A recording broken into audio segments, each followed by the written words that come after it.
கிறிஸ்துவிலே மிகவும் பிரியமானவர்களே, 10/6/2025 உங்களை சந்திப்பதில் மகிழ்ச்சி அடைகிறேன். வாருங்கள், ஒரு நிமிடம் நாம் ஜெபிப்போம். அன்பு தகப்பனே, இன்றைக்கு என்னுடைய பாதுகாப்புக்காய் ஜெபிக்கும்படி என் தேவனுடைய சமூகத்தில் வருகிறேன். என் தேவனுடைய நிறைவும் அன்பும் ஆசீர்வாதம் விடுதலை என்னுடைய வாழ்க்கையில் இருந்து செயல்படும்படி நீர் செய்தல்லும்படியாய் ஜெபிக்கிறபடி கோலும் கைத்தடியும் அப்பா இவரை தேற்றுவதாக உடைய நிறைவானது இவருடைய வாழ்க்கையில் இருந்து செயல்படும்படி நீர் செய்தல்லும்படியாய் ஜெபிக்கிறபடி அன்பின் பிரசனம் எப்போதும் இவரை வழி நடத்தி செல்லட்டும். இயேசு கிறிஸ்து சிந்தின பரிசுத்த ரத்தத்தை இவர் மீதும் ஒரு குடும்பத்தின் மீதும் ஒரு செய்கிற சகல காரியத்தின் மீது பூசுகிறேன். ஆகவே இந்த நாள் முழுவதும் மகிமையின் ஆசீர்வாதம் இவரோடு இருப்பதாக. செல்லக்கூடிய இடத்திலெல்லாம் செழிப்பியும் ஆசீர்வாதத்தையும் விடுதலையும் கொடுங்க.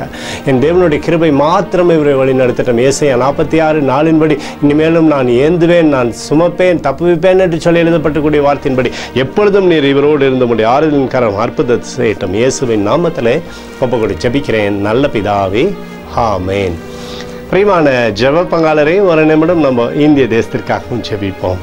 அன்பு தகப்பனே, 10/6/2025 இந்திய தேசத்திற்காக ஜெபிக்கும்படியா என்னுடைய சமூகத்தில் வருகிறேன்ப்பா. இந்திய தேசத்தை நீங்கள் ஆசீர்வதிக்கும்படியாக ஜெபிக்கிறேன். ஆசீர்வதிங்க. தேசமானது நன்மையை பார்க்கும்படி நீர் செய்தல்லும்படி ஜெபிக்கிறேன். தேவனுடைய பிரசன்னத்தினால தேசத்தில் ஆண்டவரே எல்லா ஜனங்களும் அறிகிற அறிவிலே நிரப்பப்படும்படியாக நீர் செய்தல்லும்படி ஜெபிக்கிறபடி கிருபை கோலும் கைத்தடியும் தேசத்திலே சமாதானத்தை கொண்டு வரட்டும். எனக்காக அடித்து நொறுக்கப்பட்டிருக்கூடிய இயேசு கிறிஸ்துவும் அவர் சிந்தனை வெளியேறப்பட்ட ரத்தத்தை வைத்து ஒப்பு கொடுக்கிறேன். அத்தோடு இந்திய தேசத்தில் எழுப்புதலை தரும்படியாக ஜெபிக்கிறேன். எழுப்புதலை தருவீராக எழுப்புதலை எங்கள் கண்கள் பார்க்கும்படி நீர் ஆசீர்வதிக்கும்படி ஜெபிக்கிறேன். நேற்றும் இன்றும் என்று மாறாதவராகி இயேசுவின் நாமத்திலே ஒப்புக்கொண்டு ஜெபிக்கிறேன் நல்ல பிதாவே, ஆமென்.